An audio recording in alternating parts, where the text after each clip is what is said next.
करिश्मा दैमारि आङो BA 4 सेमाव फरायो आं दा लिरनानै लाबोखानाय दोंसे बर' खन्थाइ आवरायगोन खन्थाइनि मुङा थागोन जेराव आंगो जोबगोन बेयावनो मुथासे बेगर फोगोन माइलि गोनां जोलै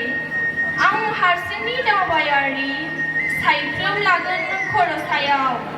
रज'गोन रोदा सुगोन रावना होगोन सोमखोर मिथिंगानि दावबायथिलियाव उफ्लेगोन बोथोरखौ बरायनो अखा लिंहरगोन एम्बुनि हाबाजों बिजिरगोन सानस्रि दागोनि खान्थिफोरखौ आरो सेन्देलनि फुथाजों फुनगोन दुगामारा जानाय रावनि खैसार बेरे मोदै बादि बोहैगोन रुजु रुमु बेरे बासाबादि गांखं लागोन बिरगोन उन जोलै सोरजिफिनगोन आरो नों दाबुं आं फोथायनायनि उनाव अन्थाइजोंबो खाफालाव दाखुबै मानोना आं रायखोमानो लुबैया गुबुनखौ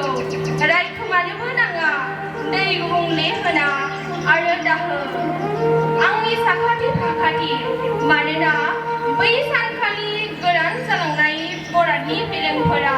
अखाजों फिसिफ्लेदोंमोन आंनि गोरान सिथ्लायाव गोबां गिजि देराखौ